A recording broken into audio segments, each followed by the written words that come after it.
You ever have that kind of chronic pain that just makes no sense? You know, the aches that hang around way after an injury should have healed up? Or maybe it's this widespread discomfort that doctors just can't seem to pin down. Well, if that sounds familiar, you're not alone. For millions of people, this has been a super frustrating reality. But get this, in just the last few years, science has finally given this mystery a name, and it's a name that's changing everything we thought we knew about pain. So today, let's dive in and decode what's called nociplastic pain.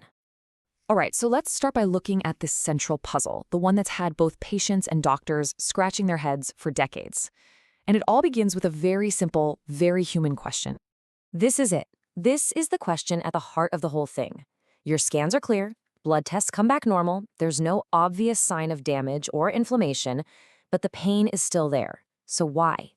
It's a totally legitimate question that, until pretty recently, medicine really struggled to answer, and that often left people feeling like their symptoms were being doubted. Now, what's really fascinating is that this kind of persistent pain rarely shows up alone. It usually brings along a whole crew of other symptoms that, at first glance, might seem totally unrelated. Yeah, we're talking about intense, widespread pain, for sure, but also things like crushing fatigue, that brain fog feeling, sleep that just doesn't feel refreshing, and even being extra sensitive to things like bright lights or loud noises. And a huge clue, it often doesn't get better with standard painkillers. These aren't just random symptoms, they're all pieces of the same puzzle. So, with this whole collection of clues, researchers started to think, maybe we're not dealing with the usual suspects here. And that realization pushed them toward a whole new category of pain, one that could finally explain these really complex conditions. See, for the longest time, the medical world basically had two main buckets for pain. First up, you've got nociceptive pain. That's the straightforward stuff. Pain from actual tissue damage. You sprain your ankle, you get a paper cut. That's nociceptive pain. Then there's the second bucket, neuropathic pain. This is caused by direct damage to the nerves themselves. Think of the shooting pain from sciatica or the tingling from diabetic neuropathy. But here's the problem. A whole bunch of chronic pain conditions, things like fibromyalgia or irritable bowel syndrome, they just didn't fit neatly into either of those boxes. There wasn't any ongoing tissue damage, and there wasn't a clear nerve injury either. So these conditions were kind of stuck in this nebulous zone without a clear explanation for what was going on. And then the breakthrough. In 2016, the International Association for the Study of Pain officially proposed a third type of pain, nociplastic pain. Now, this wasn't just some new fancy word. It was a whole new way of thinking. And it's so widely accepted now that the World Health Organization includes it in its latest global classification of diseases. That's a huge deal. It's a massive step in legitimizing what millions of people experience every day.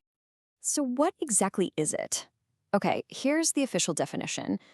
It's a bit of a mouthful, I know, but the key parts to focus on are altered nociceptive function and no clear evidence of actual tissue damage.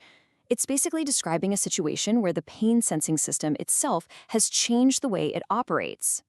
Let's just boil that right down. With the other types of pain, the problem is a hurt signal coming from the tissues, right? But with nociplastic pain, the problem is how the central nervous system, your brain and your spinal cord, is processing all the signals coming in. The processing system itself has become hypersensitive. So what does this altered processing actually feel like? Well, it's almost like the entire nervous system gets stuck in a state of high alert, 24/7. Okay, quick biology review. Normally, a feeling, let's say a poke on your finger, travels up a nerve through the spinal cord and into the brain. The brain then interprets that signal and says, ouch, that's pain. It's a bottom-up process. But what if that whole system got, well, super sensitized? The main reason this happens is a phenomenon called central sensitization. And it's pretty much what it sounds like. The central nervous system becomes sensitized. Its reactivity gets cranked way up. And what that means is it starts to amplify pain signals and can even interpret normal, everyday sensations as threatening or painful. Here's a great way to think about it. Imagine your nervous system has a volume knob for pain. An initial trigger happens, maybe a bad car accident, a serious infection, or even a period of intense emotional stress. As a protective measure, the system turns that volume knob way up. But in central sensitization, long after that trigger is gone, the volume knob gets stuck. It just never turns back down to normal. So what happens when that volume is cranked to the max all the time? Well, you get two classic symptoms. First, something called allodynia. That's feeling pain from something that shouldn't be painful at all, like the light touch of your clothes on your skin. And then you get hyperalgesia, where a mildly painful thing, like bumping your elbow, feels intensely painful. The whole system is just overreacting. Now, what's so important about all this is that it doesn't just give us a new label for the problem. It completely changes how we approach diagnosing and treating some of the most common and difficult chronic conditions out there. Just look at this list. Fibromyalgia, IBS, chronic low back pain where there's no clear structural problem, TMJ, certain chronic headaches.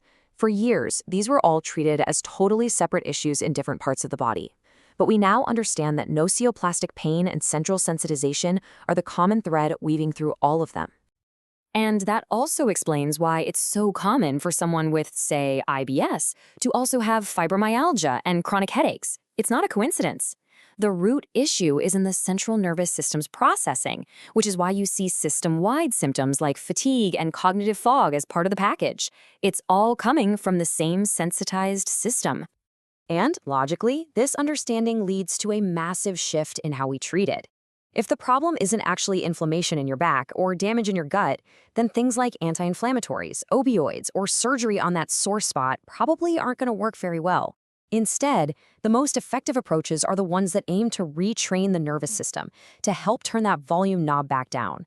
We're talking about things like patient education, gentle physical activity, psychological therapies, and strategies to manage stress and improve sleep. So this whole new framework, it isn't just some academic detail. It is a genuine game changer for millions of people. And it all comes down to one powerful thing: validation. This quote from the research really just hits the nail on the head.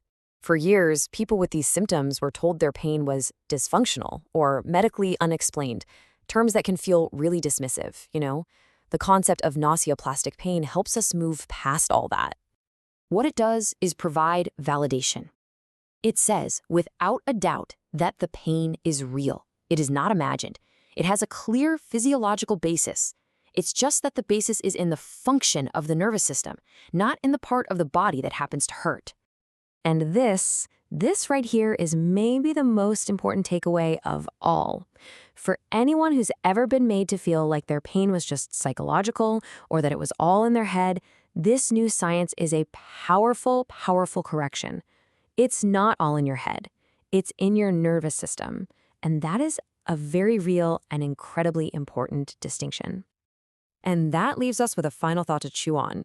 If one of the most effective treatments is simply education, understanding that the pain signals are real, but that they don't necessarily signal real-time harm to the body, it reframes the entire experience.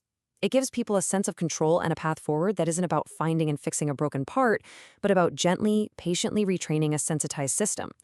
It suggests that maybe, just maybe, knowledge itself is the most potent medicine we have.